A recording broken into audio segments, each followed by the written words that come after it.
Traditional hydrothermal geothermal projects can be very long-lived, with examples operating for nearly a century and relatively well-understood operational challenges like depletion, scaling, and corrosion. However, newer scalable geothermal concepts like EGS have additional operational challenges like fracture evolution over time, short-circuiting, emissions to the surface, and induced seismicity. While closed-loop systems pose additional topsides challenges associated with next-generation supercritical working fluids, long-term well integrity, monitoring, and maintenance. So, what are the challenges associated with each type of geothermal system, and how can those challenges be solved with new technologies, innovation, or technology transfer from oil and gas? What is the expected lifespan of the different types of geothermal energy systems? Let's explore.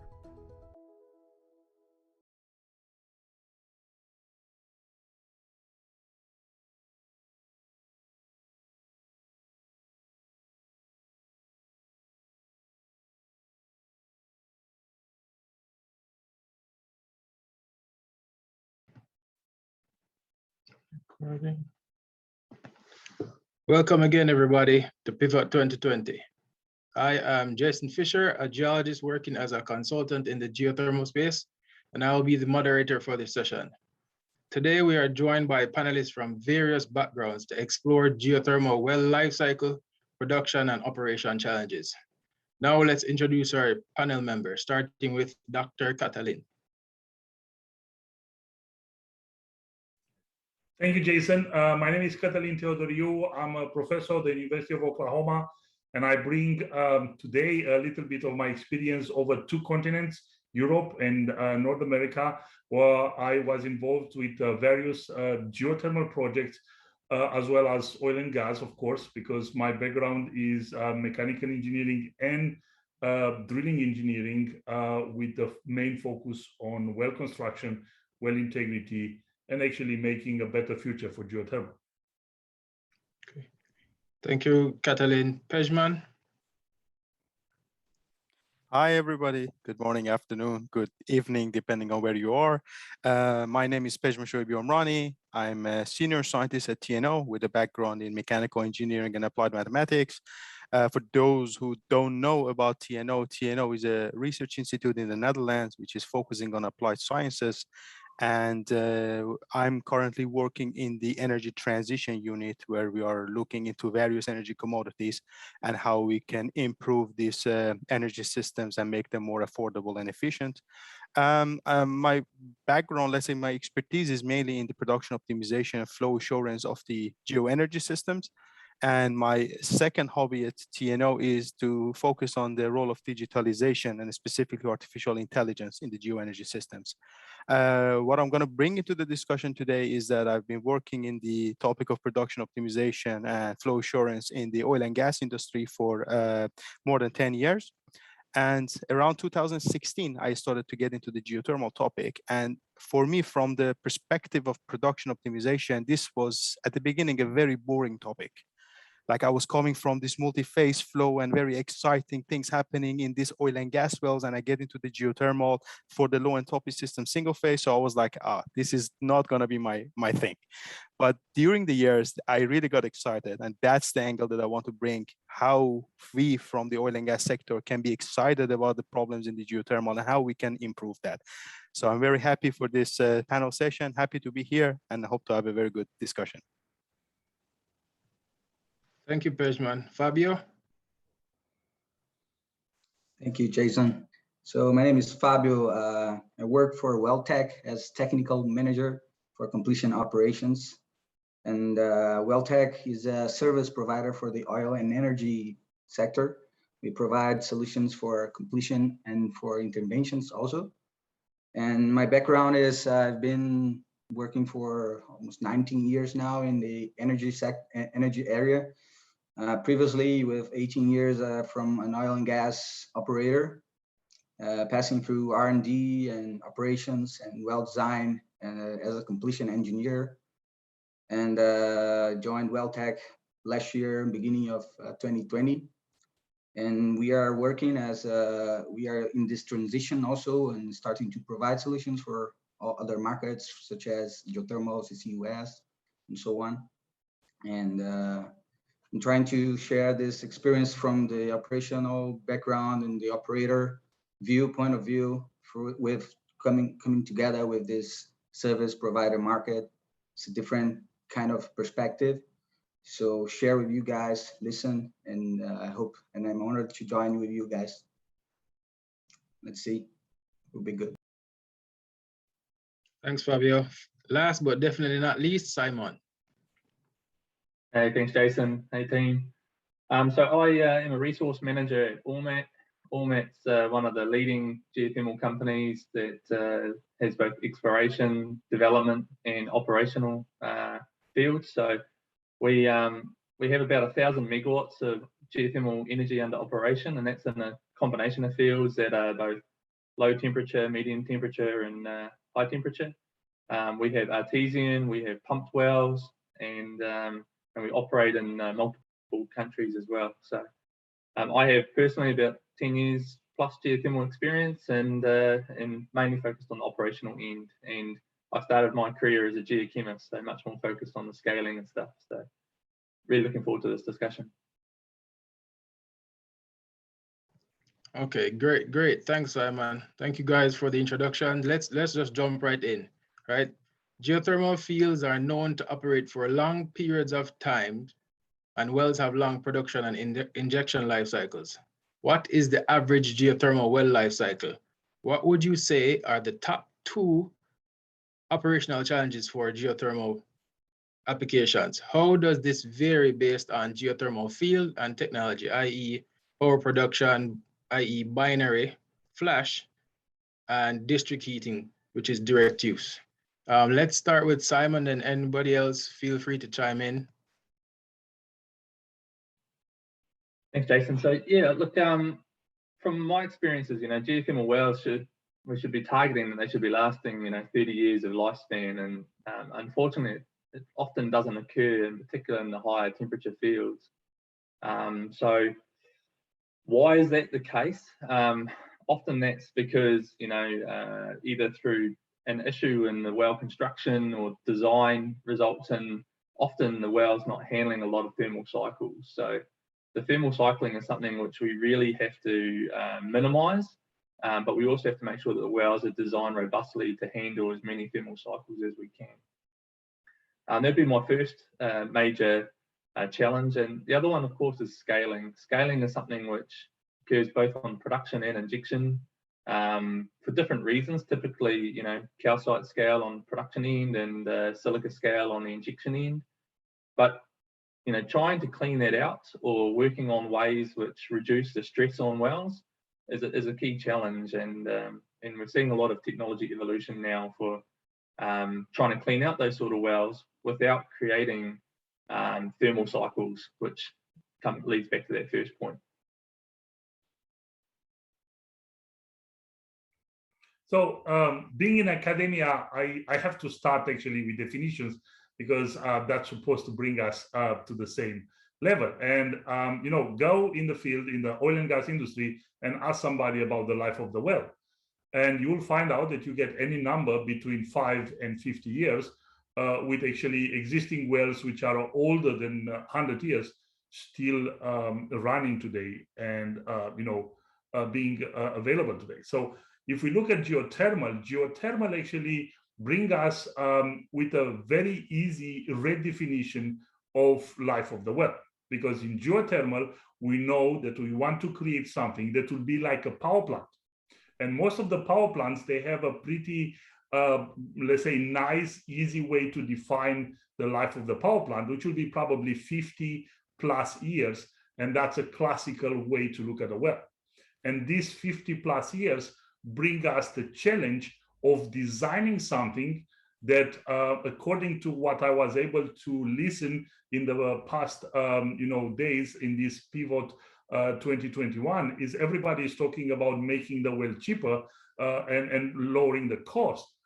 But I believe that we have to come back to the definition of the life of the well.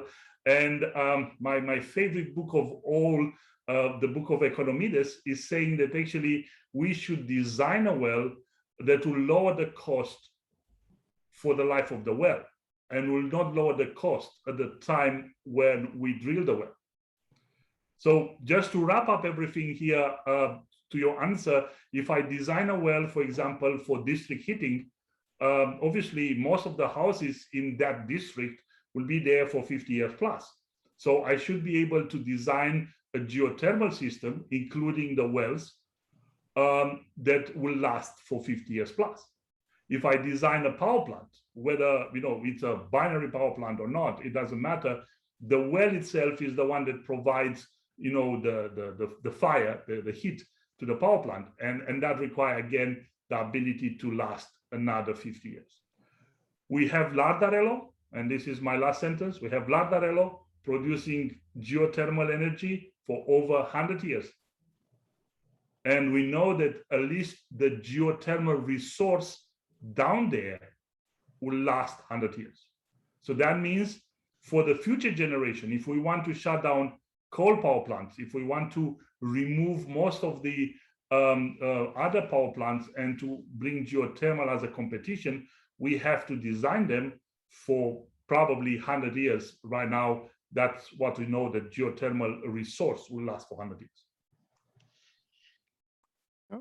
If I may also add, I mean, I really agree with both Kathleen and Simon. Maybe in the case of a panel, we should also somehow disagree, but it's well said by both.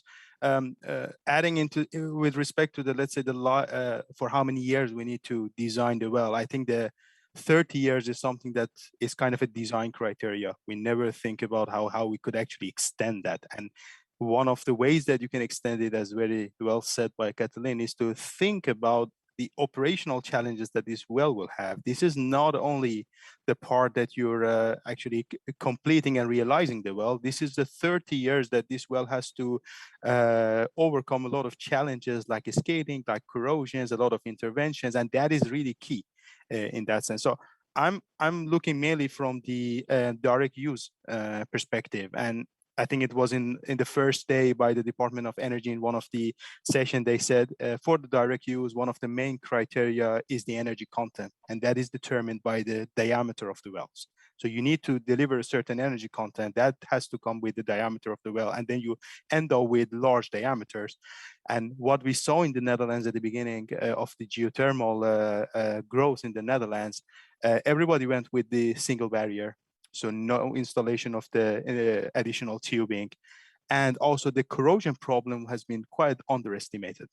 So with respect to the operational challenges, it's no surprise that corrosion always ends up as the first topic if whenever we're talking to the operators in the Netherlands. And I think also in some areas in Germany, like the Molasse Basin and also Paris Basin in France, they would also share the same thing. The second challenge to talk about, and then I'm gonna finish this part, is we are not here to only talk about the well as the, let's say, the tubing where we get the production from. We should not forget that one of the very major problems in the current geothermal system is the failures of the artificial lift systems and the ESP systems. That directly doesn't have an impact on the life cycle of the well itself, but has a big impact on the operational expenditures. And I would really like to also expand this discussion, also not focusing only on the well tubing and the casing, but also about the ESP, which is, and also the, let's say, the downhole pumps, which are really the heart of the production. So I would call the two production issues being starting with the corrosion, and the second will be the ESP failures. Yeah, I had to say that I also agree with you guys. So basically what we're talking is that we have a lot of focus on de-risking projects just by reducing the cost of construction, like the CAPEX specifically, but we are not considering OPEX or maybe repurposing costs in the future. So we know that geothermal wells, usually we plan to have them lasting for decades. And also at the end of their lives, they could be repurposed to another application. So we need to think, I guess, that is maybe rethink how we design the concept of the well design of the wells that could provide more flexibility to last, more, to extend the life of the well. So what kind of problems make us, for example, shut in wells prematurely? So is that a fifth zone? That's the case. So how can we control that in the future? So how could we build a concept well that will provide you flexibility to, in the future, manage the issues that we start to face? And the second point that I think is essential, and I still don't see, that kind of traction, is we need to, sometimes when we talk about innovation and implement technology, people always tend to think that we are talking about more expensive solutions. But actually, we should think that innovating usually leads us to reducing cost in the long term. So of course, we need to invest a little bit in the beginning to design and develop new products and research, and we need to do it, and it costs money, but we probably provide us some kind of equipment, some kind of product or material or whatever that in the future will reduce our OPEX, as Pejman said. So what kind of material? We know that we have a lot of metallurgy today that could last for 20, 30 years maybe, but they cost too much. So how can we reduce the cost? Do we need a new material? How can we innovate more? So I think that this is the biggest problems in my point of view. So a method to think and rethink the concept well design and apply more innovation with more R&D more aggressively. I think that we need to, this is the decade, right? So let's do it. All right, thank you. All great points from the panelists. We're going to address. If it's all right, Jason, I might just add into something that Pejman talked about, which was pumps, because I think that's a really important point. Is we've seen over the last few years, quite a bit of innovation in geothermal pump technology, in particular for power generation. But often it's and that innovation has been, how do you lift more from a well, and also how do you make it able to handle higher temperatures. And there sort of has been a bit of a gap between artesian well flow and pump temperature capability. So I think that's a gap that we have to fill. But from an operational standpoint, Pejman, we as a company at Ormat have a lot of pump experience, and one thing that we've ended up doing is actually basically building and designing for a lot of line shaft pumps to help take away that risk of ESP failures downhole, and being able to lift more volume. That's probably been something that has happened over the last sort of 5-10 years, is just getting bigger and bigger line shaft pump technology that can handle higher temperatures to reduce that failure mode. One of the other things with pump technology that we sort of touched on at the start was about scaling, and one of the major benefits of keeping things in solution is keeping it pumped and under pressure is it keeps a lot of the scale risk down, and that means that you can actually, at least for power generation and for direct use, it actually simplifies the overall process a lot, because you don't have flashing and you don't have the driver to create as much scale as it otherwise would. Yeah, no, Simon, I mean, this is of course a very nice discussion, because that's where we are going in the kind of sharing knowledge and experience from the power generation to the direct use. I mean, as you said, of course, ESP's failures, one of the alternatives will be to kind of get rid of all the downhole electrical failures, is to use the line shaft pumps, and that's definitely is a robust solution. From the perspective of the direct use, since you're gonna realize the systems in the urban areas, one of the biggest challenges, of course, with respect to the noise of these systems, and that's one of the things that we are definitely looking always for the alternative solutions. It's not only ESPs. There are like tens of artificial lift systems and pumping systems you can use, and line shaft pumps are being used successfully in a lot of high entropy systems. So one of them is the fact of using line shaft pumps, which would probably will not be acceptable in the urban areas. That's one of the, let's say, the current discussions. And the second one is that the operation of the systems are very different. I mean, looking into the direct use, everything is demand driven, and you have what we call the bathtub curve, to have a high demand in winter, low demand in the summer, and that is something that your pump would not like anyway.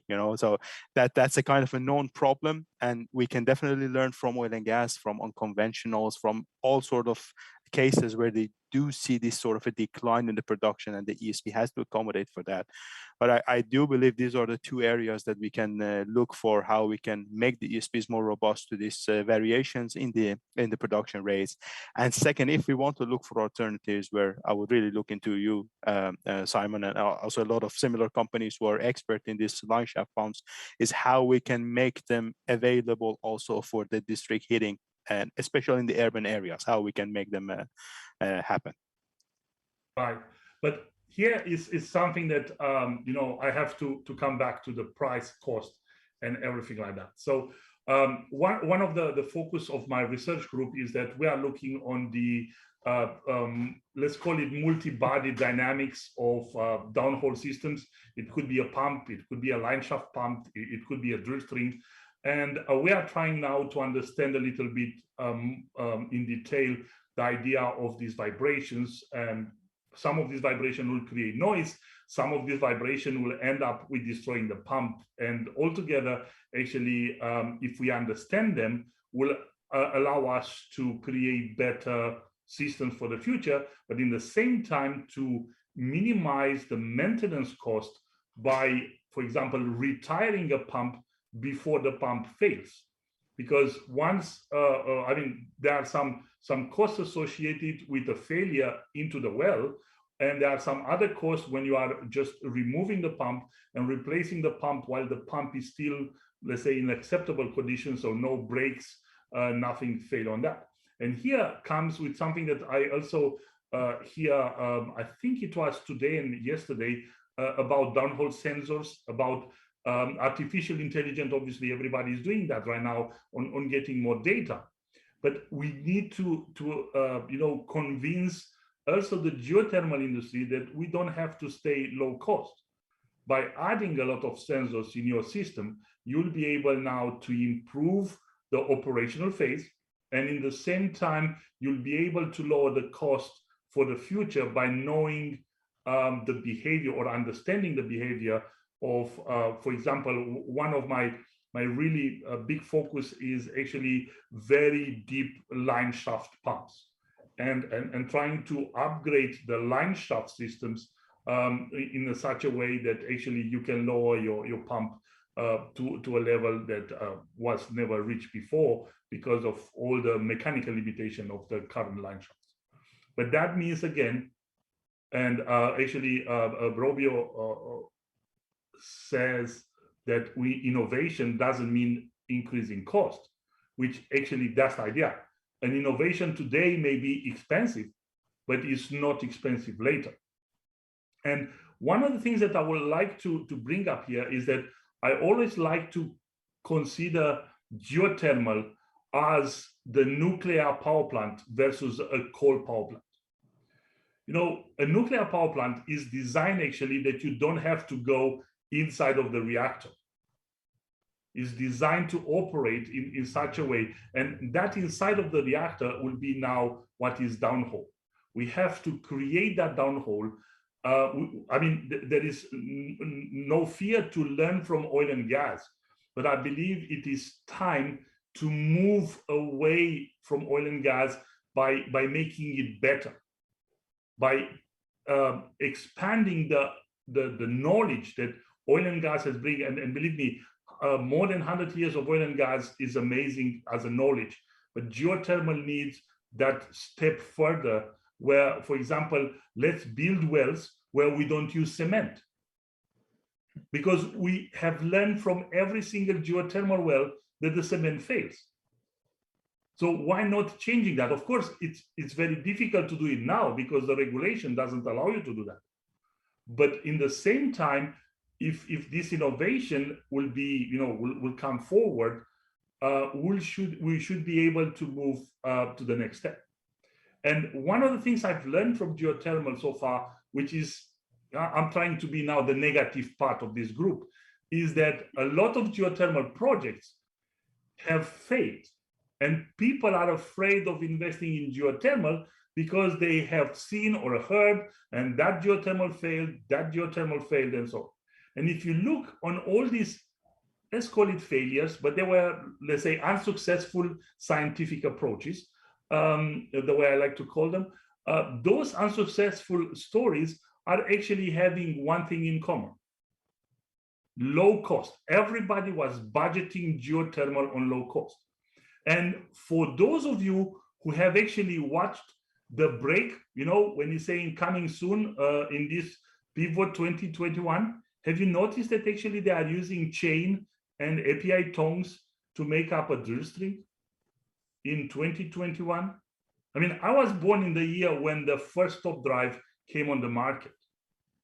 I will not accept today that a geothermal well will be drilled without a top drive. I will not accept that today a geothermal well will not use the latest technology in drilling. And this is, I know people cut costs, but costs are not the cost we are looking now. We are looking the cost in 50 years. Okay, And great stuff. Great stuff, Katalin. Let's keep the conversation moving. A lot of you spoke about well design as a major challenge in geothermal development. So how important is it for us to develop a geothermal well design standard for our industry? And how has well design construction and completion changed over the last 100 years of geothermal production?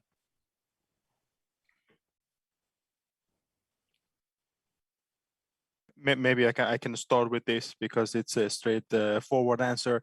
Actually, it is necessary to have this, let's say, well-designed standards. And I think we in the Netherlands, just a few months ago, we published the first standards for the geothermal well designs because we saw there is a need for that. I mean, we see that it's, I think, Katalin brought it as the, let's say, the negative side that these projects are failing. To give it a bit of, let's say, maybe more positive vibes, is that there is a struggle. And that struggle is not because we don't have sufficient resources, it's because now we start with the very being optimistic about it. And after a few years, we see that the operations of these systems are difficult. Like, as I said, everybody at the beginning in the Netherlands went with the single barriers. And then just if you get a corrosion, the cost of the patching, the cost of, let's say, renewing the tubing is just going to be quite a lot. And now we saw that with these new standards, they are asking that you have to go for the double barrier. And that's, let's say, one new side of that you will see that in all the new wells, that is something that all the, let's say, operators and the design companies are take that into account. We see one other side of the innovation, which also goes into the non-metallic tubing. So you're seeing a lot of composite and the GRE liners, which are now getting quite popular in the geothermal industry, so that you can minimize your corrosion issues in the wells. And I've seen operational cost of the wells with GRE liners, which are way below the conventional wells. Even they go for a much higher investment cost, but we saw that the OPEX is way below. So that already in such a short time, you see that this is already paying off. And the last part, so we talk about the conventional ones, we talk about the new wells with the double barriers. And one thing that we should not forget is also the end of life and the abandonment cost. And that's one of the things that, for instance, I mean, in the Netherlands, we have this rule that you have to install a second tubing and monitor it for 20 years in order to protect the drinking water area. And that will be an additional cost. So if you already can design your well from the beginning to take into account that abandonment costs by already having, let's say, a tubing installed and all the monitoring systems in place, you can already gain that cost easily during the lifetime and the abandonment time of the well.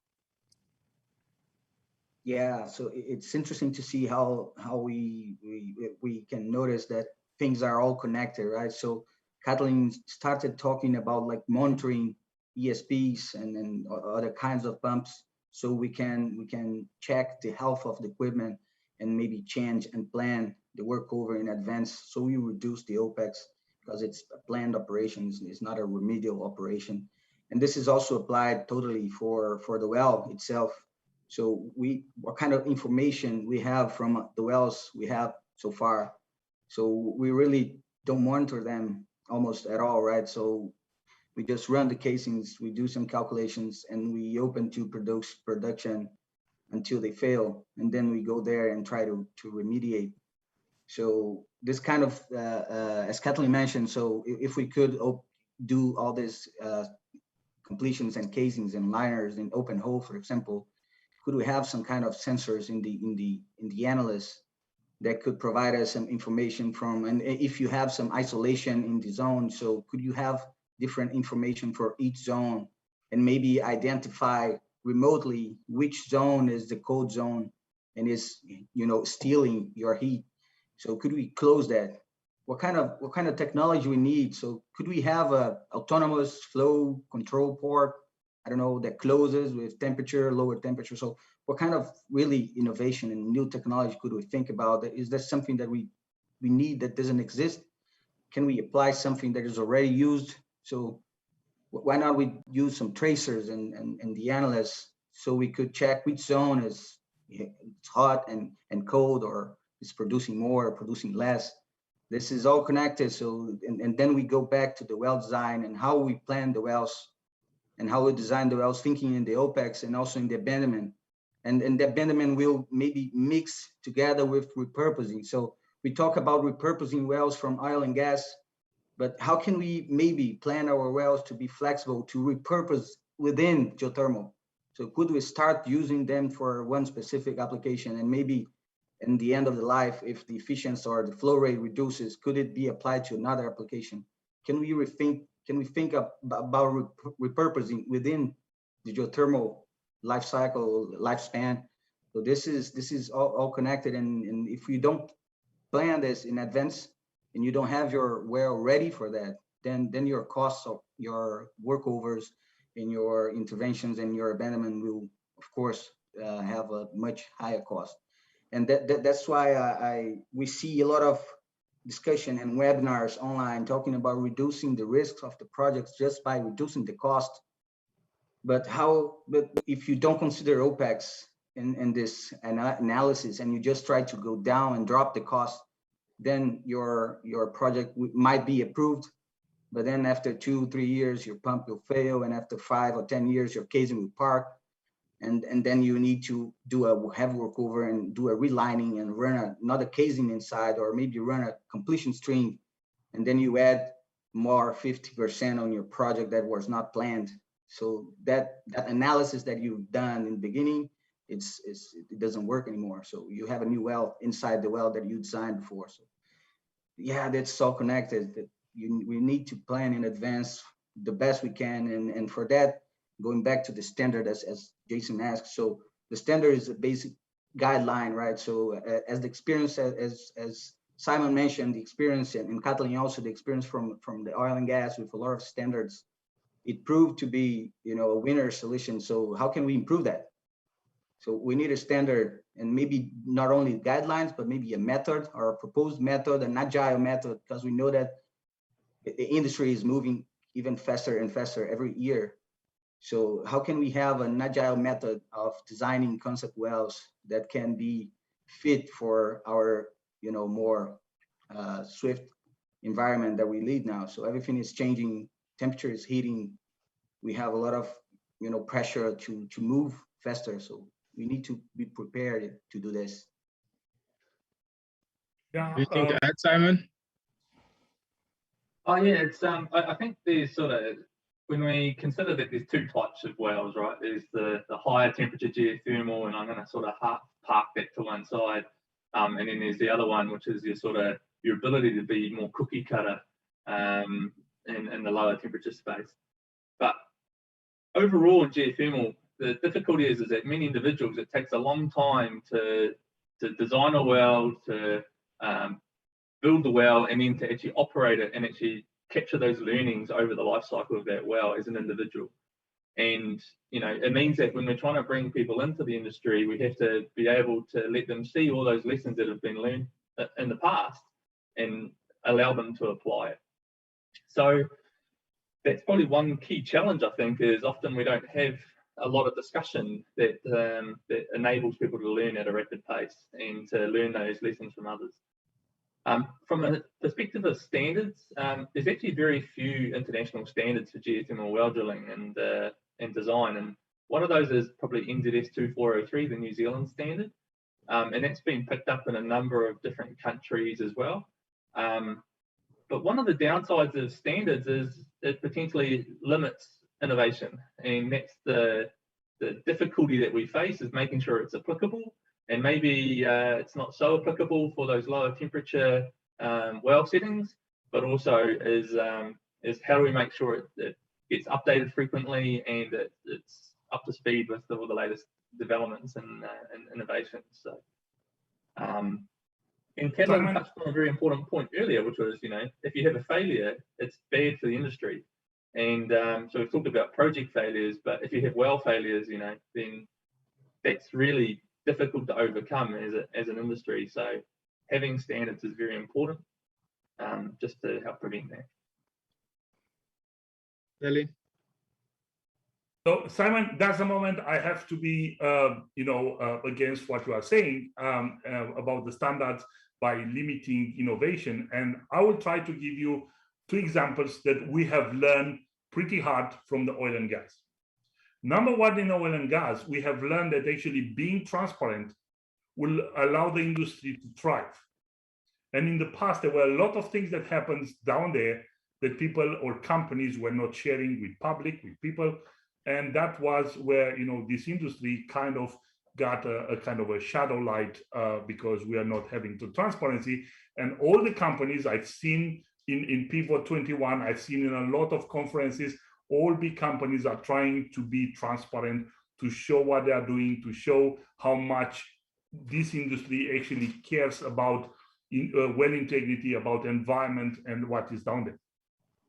But then let me give you a short example about why setting a standard will help you fantastically in geothermal.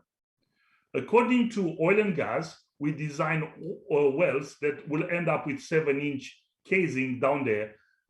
And this is in every book, every single class that will be taught in oil and gas or petroleum degree, they will have the same schematic with 7-inch down there. But when we design geothermal, we design the geothermal wells for flow rate. So the 7-inch doesn't make sense anymore because we might need much more than 7-inch. We need 958-inch. This is what I wrote about 15 years ago, that we need 970-inch casing for good geothermal wells to flow. But more than that, if you look at the materials, is that the current API standardization tells you about, just to take the very simple J55. A J55 steel is actually a steel about you have no idea what is its chemical composition.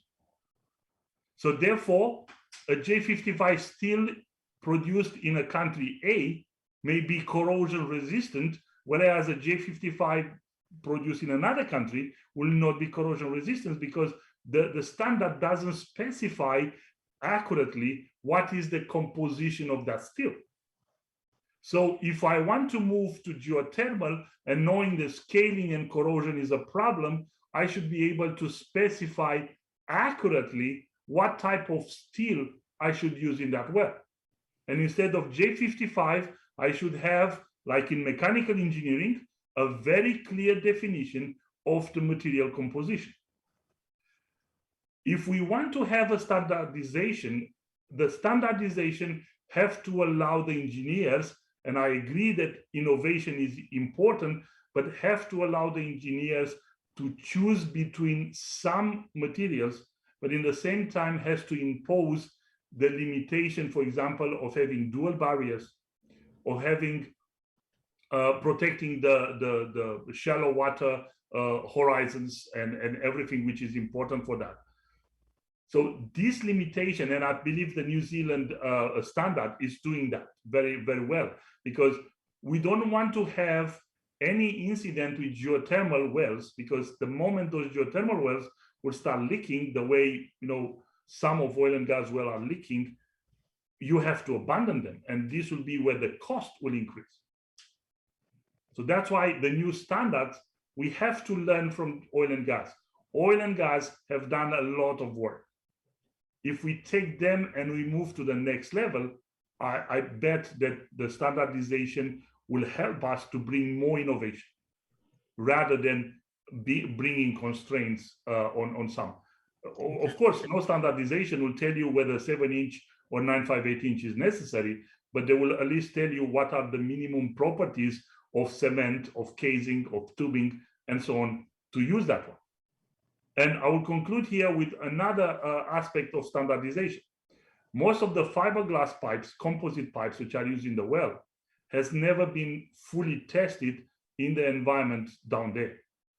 And I've done some research, but I know that there are a lot of published research that have shown that a lot of composite pipes will fail because of the elevated temperature exposure in time, and they will have a very limited lifetime downhole, which could be a problem if we don't create a standard where you say, okay, a composite pipe to be used in geothermal must withstand, I don't know, 5 years of 200 degrees C.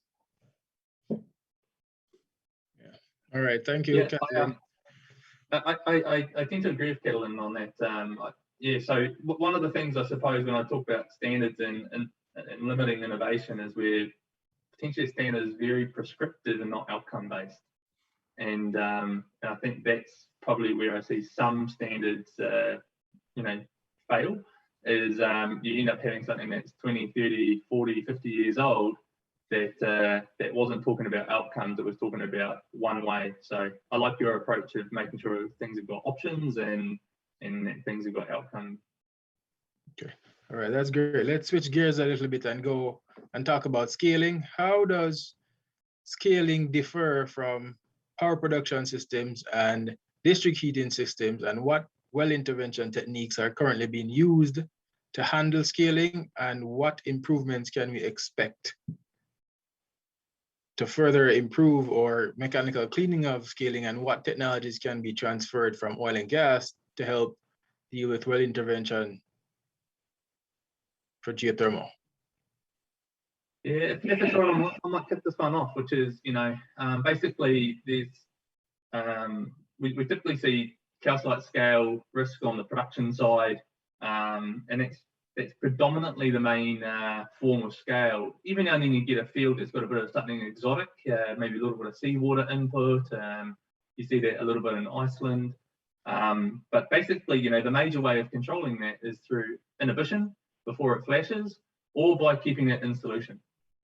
And then on the other end is, once we've taken a bit of heat out, we see basically two major scaling potentials, and those are typically silica or polymorphs of silica, which often limits the amount of temperature we can take out.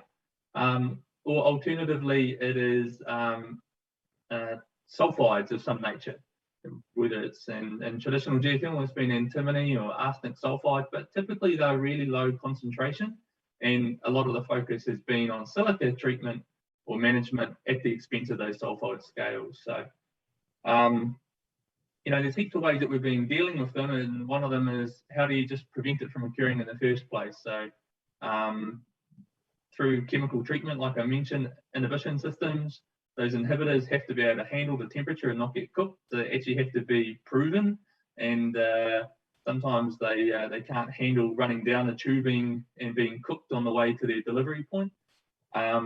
And then what we're seeing around silica is we're seeing much more focus on pH modification becoming an option to take more heat out, and that comes with its own challenges on the well design, because now we've got pH 4 or 5 fluid compared to pH 8. So what I'm seeing is a lot more innovation on the surface to take more heat out. So on the injection end is HF jobs or mechanical cleanouts, and on the production side is a lot more people starting to think about how they can use coil tubing and do live well cleanout, so the material doesn't drop down the well, that it comes out through the well, and that you don't have so many thermal cycles. But that's my view. And your thoughts? Yeah, I can also then maybe add the perspective from the direct use. So indeed, also a lot of let's say calcite-based scaling in the production side, and where we see most of this problem happens when you start to get, let's say, the your system goes through a degassing. So that's mainly is going to happen more towards the surface, where you, especially, I mean, so again talking about the Netherlands case, where we have a lot of CO2 dissolve in the water, and as soon as you get them out of solution, the change in the pH will lead to a scaling. So that's, I think, similar also to what Simon said, that one of the let's say straightforward inhibition technique is just to keep the system under pressure, make sure there will not be any CO2 degassing, and you can in that way control your calcite scaling. There are also a lot of sulfur-based and barite scaling as well, which mainly happens in the heat exchangers. That's kind of a temperature-driven scaling, which is also being observed quite a lot. And that requires a kind of a heat exchanger service. We don't see that much silica deposits at this point of time in the low enthalpy systems. But one of the other things which is also quite a challenge at this point is the production of the norm, so the natural occurring radioactive materials, which they would also deposit.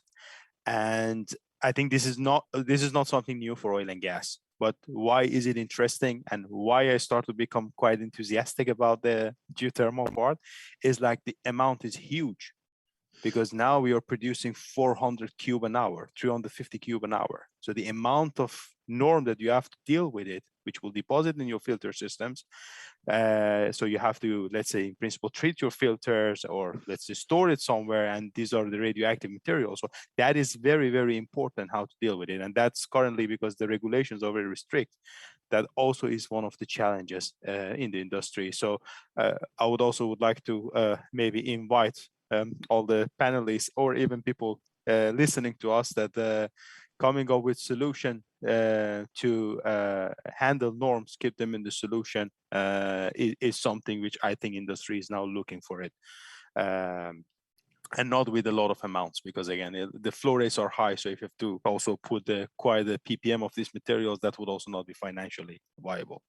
So this is where I see kind of an overlap with the high temperature systems and the low temperature, where we have some similarities as well.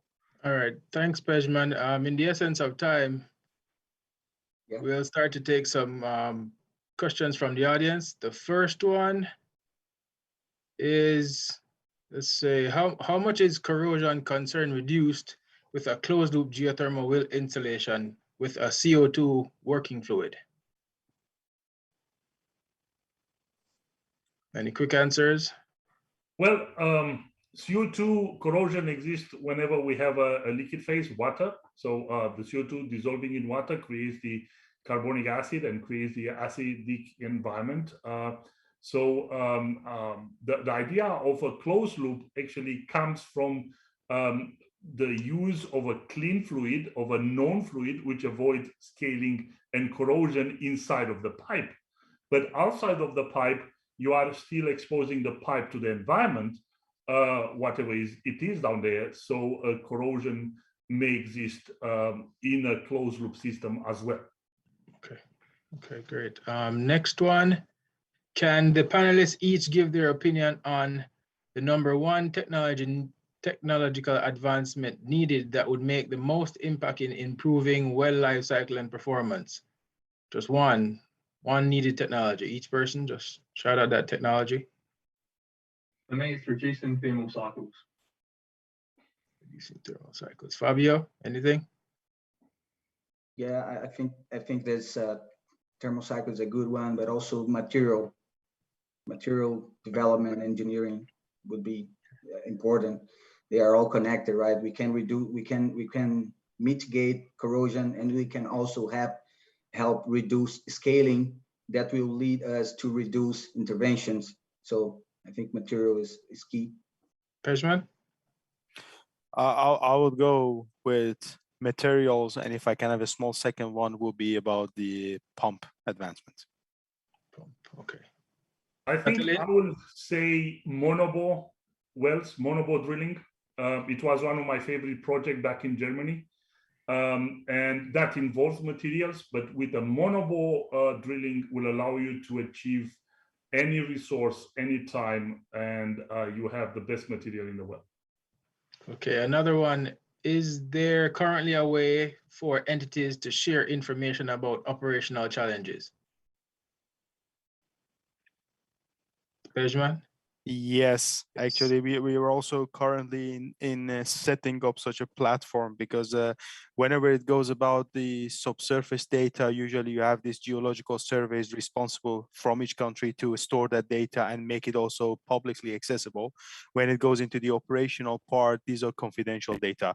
This is associated with the production, with the failures, and this is often the things that people would not like to share, even though there are a lot of information content that we can learn from that. So currently also within our organization, we are looking for such a, let's say, secure platform to share this information, operational information, even, up to some level of time series data between the operators, where they can learn from for instance, the failure trends in the pumps or the clogging trends in the filters. And that is the way that we can really learn from each other. So we are definitely looking into it. And I think at this point of time, up to my knowledge, we don't have such a platform at that level of detail and resolution.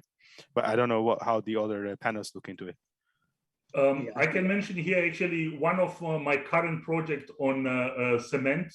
We are building currently the largest, the only database available on cement for long-term investigations. So we are collecting data on cement for my dream is to get 15 years of cement samples and looking how they behave in time. And I believe a synergy between industry and academia will help sharing these informations. Even some of them are confidential, but we can drive those platforms. I'm using a lot of cement recipes that I don't share the content of the recipe, but I just share the typical data and saying, okay, cement A is changing so nice with the temperature or with the pressure. Yeah, Thank you. that's You want to good. add something quickly, Fabio? Yes, real quick. So I think also some workshops, we can see there are a lot of webinars are raising now in this, and the subject is being very, important. So we're gonna have the first SPE workshop talking about geothermal at the end of this year, hopefully, depending on COVID situation, of course. But this is a good, a good move of SPE organizing a workshop to discuss geothermal challenges. So we have a call for abstracts open now. So I think this is also an opportunity to discuss a lot of technologies to do wells that are more flexible and provide zonal isolation control, this kind of flexibility to extend the life. Okay, great. Thank you. Final question before we wrap up. Can you compare the expected life cycle of hydrothermal with EGS and what is predicted for closed loop geothermal systems? I can start with the fact that hydrothermals may not need too much fracturing or hydraulic fracturing. So that means they are not going through cycles of cooling, heating. Therefore, the hydrothermal may last a little bit longer from the fatigue lifetime of the casing. However, scaling could be a problem. But we should not forget that EGS are deeper wells in a much harsher environment, and actually the biggest challenge of those EGS wells will always be fatigue of the tubulars and of course the cement. Simon, you wanted to add something? Yeah, look, the whole point of us doing what we do is to take energy out. So we have to make sure that we're designing wells that can actually transfer a lot of heat. And so, you could potentially design a well, but that lasts a very long time, but it may not transfer much heat. So I think it's a trade-off, hydrothermal systems, higher temperature systems, they can transfer a lot of heat, but they also have a few more operational challenges around them, potentially the fluid type and everything like that. But that is ultimately the trade-off, and that's one which it'll be interesting to see how these closed loop systems work, long-term life cycle cost, just in terms of just getting that amount of heat out. Okay, that's good. Pejman, any final word on that one? No, not really. I mean, I share most of the thoughts over here, so nothing really to add. Okay, all right, great. Well, everyone, looks like our time is coming to an end. I'll ask each panelist to share their final remarks addressing geothermal operational challenges, and then we'll wrap up. About 1 minute for each person. Let's start with Simon. Yeah, so for me, you know, look, I've come from a traditional geothermal high temperature artesian flow from New Zealand. A few years ago, I joined Dormet, and I've really had my eyes opened around the lower temperature space and pump technology, and how easy it is to cookie cutter, and how it makes the whole process a lot simpler. So that's been really awesome experience for me, and I reflect on that as an industry and go, there's a lot more low temperature spaces around, and therefore, you know, it's a space of innovation as an industry, which is going to enable us to take it forward. So well design, pump technology, and everything is really important that we innovate in that space. And I'm looking forward to seeing how quickly that innovation can occur over the next few years. Pejman? Well, first of all, I really enjoyed this talk, and as we also shortly discussed with you, Jason, I think this session that we had was probably one of the few ones in Pivot which really goes into the operational things. What's going to happen from the moment that you start production? Maybe we need part 2, 3, 4 also for this panel. For my last remark, what we see is that the one of the very important gain is how you're going to operate the system the next 20, 30 years.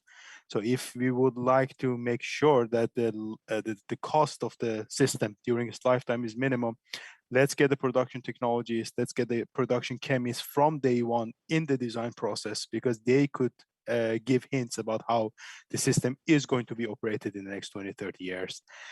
We talk about 30 years of wells. I want to get back to the first comment of Kathleen, that when we talk into built environments, the houses are not going to be there for 30 years. They're going to be for much longer time. I'm living in an area which is gas-free, natural gas-free. It's heated by the heat networks and with 3 geothermal wells, which is in the neighborhood. So I hope that I don't have to see every 20, 30 years, there is, let's say, few other drilling rigs to get rid of this well and put a new one. So I wish that we can go for the longer lifetime of the wells. That's going to also impact the area where I'm living at. All right, thanks. Fabio?